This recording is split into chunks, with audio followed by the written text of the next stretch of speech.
Hi, my name's Juliet Fallowfield, and I'm here today to discuss the idea why you are your own best storyteller.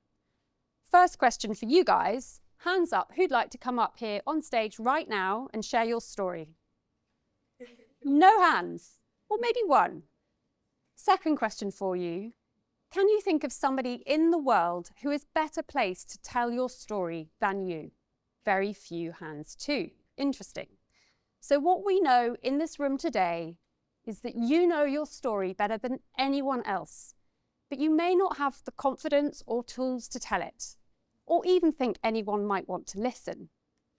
This is unsurprising, as 75% of people, including myself, have a fear of public speaking more than death itself. What I'd like to discuss today is the fact that you are your own best storyteller and the most capable person to do it. While I do this, I'd like you to think about how you best absorb information.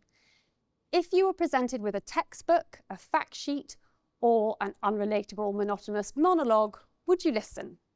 What information would you take away, if any? And also bear in mind that the UK government are considering bringing in oracy as the fourth R to our national curriculum. I thought it could be useful to look at the definition of the word story. Borrowed from the ancient Greek, this Anglo-French word means the knowledge that results from inquiry. It is a vehicle to learn and a format commonly understood by others. It can land a tricky point, give a relatable memory to somebody, it can give comfort in grief, and even make somebody laugh. The irony being that the TED guidance on giving a TED talk is that I share an idea and don't tell a story, so I'm going to be reverse engineering it slightly today. However, there is nothing to say that I can't use an analogy. And one I like to use about you telling your story is about your kitchen. If you've just met someone and you're trying to describe your kitchen to them, who is best placed to do this? You, who knows every sticky drawer, every foreign ingredient in the cupboard, or why that chip is in that chopping board? Or someone you've briefed over Zoom, who you've met once, who's never even been to your kitchen, let alone lived, entertained, and enjoyed it for years. Before I go into details as to why you are your best storyteller, I want to talk about why it is important your story is told. Something every human shares is having a story. However, it's uniquely yours, ever-changing and evolving, with many layers and tangents to it. It is not the end result that makes it interesting. It is how it came to be that makes it relatable. And in telling your story, you're humanizing it and making it more relatable to others. Once liberated, your story can also serve you and others in many, many ways. Successful storytelling can convey information better than any textbook, can land a tricky point and give that comfort where it's needed. The only reason I am up here today is my own story. In 2019, I was bullied out of one job. 6 months later, my dear father passed away from cancer, and 6 months after that, I was then made redundant by the job I had secured during his passing. So when I lost my job, I founded my business the very next day because I was indignant. I was determined that losing my job would not be the worst thing to happen to me, as that had already happened 6 months previous.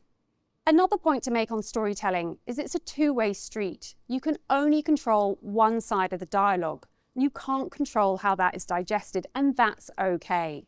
However, you can help how your story is heard by keeping it close, iterating it, and saying it out loud. So with the importance of storytelling, I'm sure you'll agree you want the best person to do this job. So on to why that is you. A common theme in life today is that we're time poor, and we should outsource anything that we're not good at. Ewan Yong, in his episode of our How to Start Up podcast series, shared some invaluable advice with me.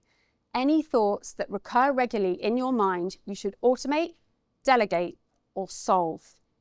And I fully agree with this and have lived by this since he shared this advice with me a few years ago, except when it comes to telling my own story.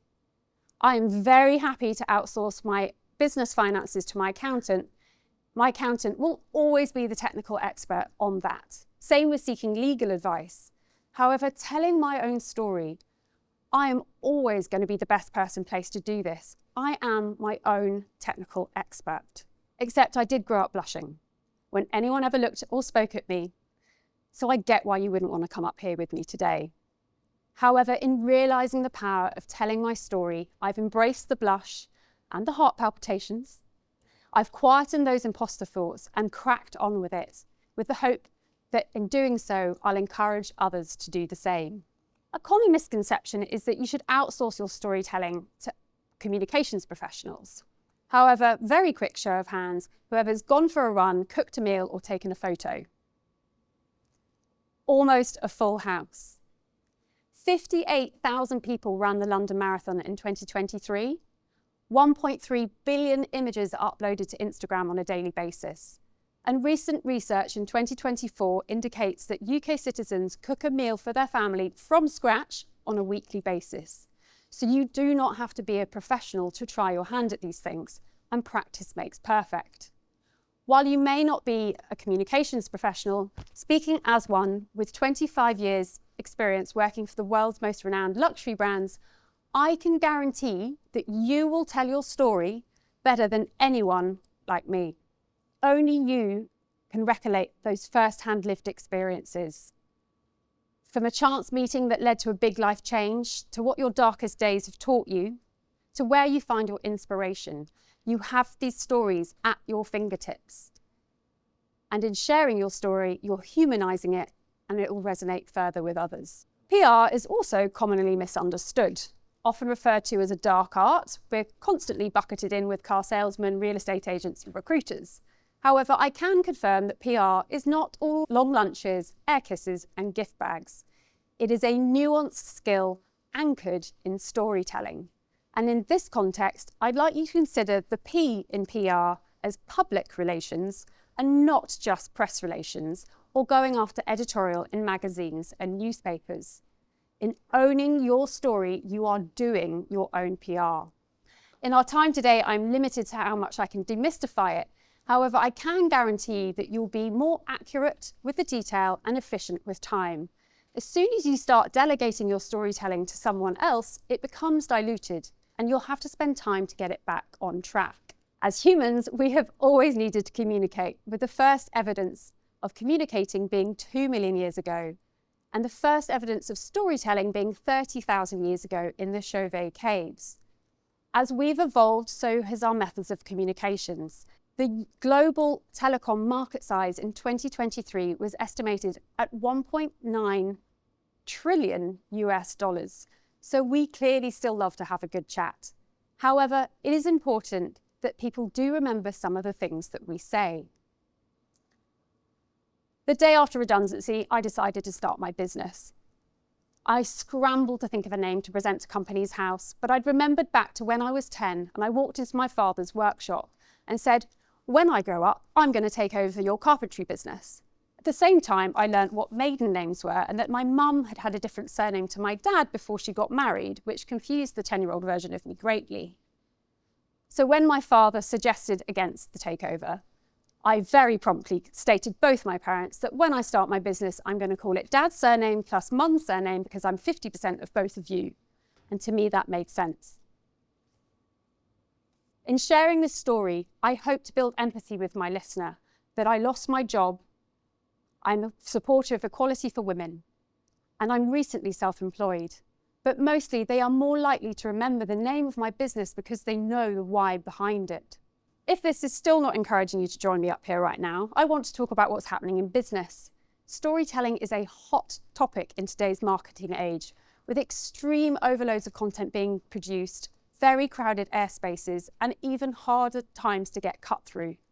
As entrepreneur Seth Godin says, marketing is no longer about the stuff that you make, but the stories you tell. Brands and businesses are becoming storytellers. They know the power of a good story to build those long-lasting and loyal relationships with clients.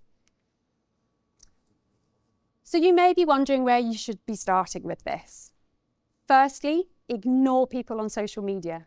Imposter syndrome is not a syndrome, it is not a diagnosis, but it's an experience, it's a feeling. Secondly, Everyone has to start somewhere, and as Sheryl Sandberg wrote, done is better than perfect.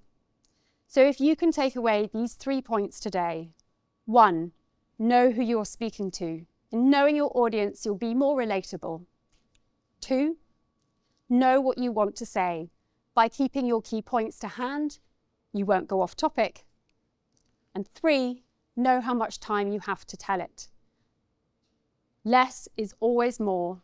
No one will retain that textbook, and you don't want to lose your audience.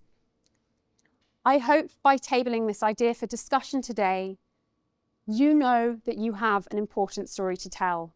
You know it better than anyone else, and there are plenty of people who will want to listen. Thank you.